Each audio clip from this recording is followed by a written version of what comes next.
So ayan na guys, piniprepare ng aking friendship ang kanilang Buddha for preparation for Songkran Festival tomorrow, Thai New Year. Yeah, so tradition na nila guys every year na papaliguan nila ang kanilang Buddha. May app tong app na may Buddha. May app na ma. Ay, pin Muslim siya may. Ala na? Song Nam Phra. Ang tawag nila Song Nam Phra, sabi ni Kun Kwan, ang friendship ko. Tema yung masya pen Thai, siya may Buddhist siya may. Pen Muslim siya may. Yan guys. Wani dahil ah. Song Nam Phra lang ah. Kung niya dahil ah. Ayan, pwede na daw paliguan ng ang Buddha guys, yan oh. Yan, so may tubig siya, home siya may. Yan.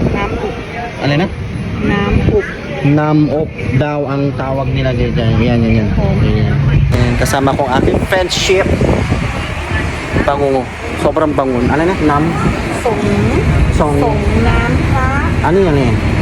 Nam-up. Nam-up. Bango guys. Tapos papaliguan nila ang Buddha. Mamaya. Ayan. Ano na to guys. Ipapaligo nila sa kanilang Buddha guys. Tapos may mga bulaklak pa siya.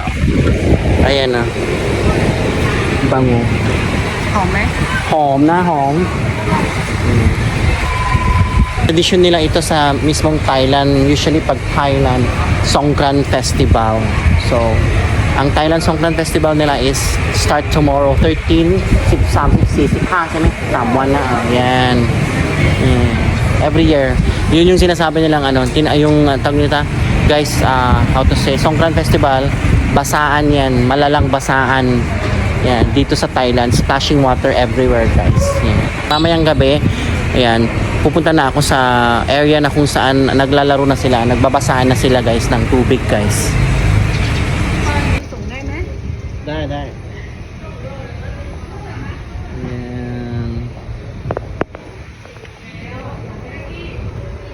Napapaligiran ng ano guys, magagandang bulaklak.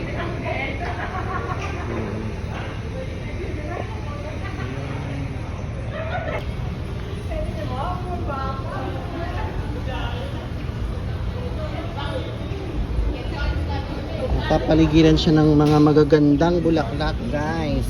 Guys, papakita ng aming trainee kung paano magpaligo ng Buddha guys. Leo, ang aking former trainee.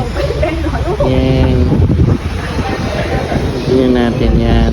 Ganito sila nagpapaligo ng Buddha guys in preparation for Songkran Festival. Ang aking anak she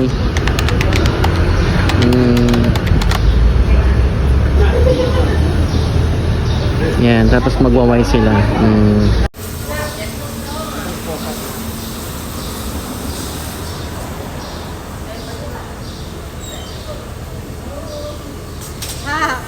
Thả mình ốp mát lên.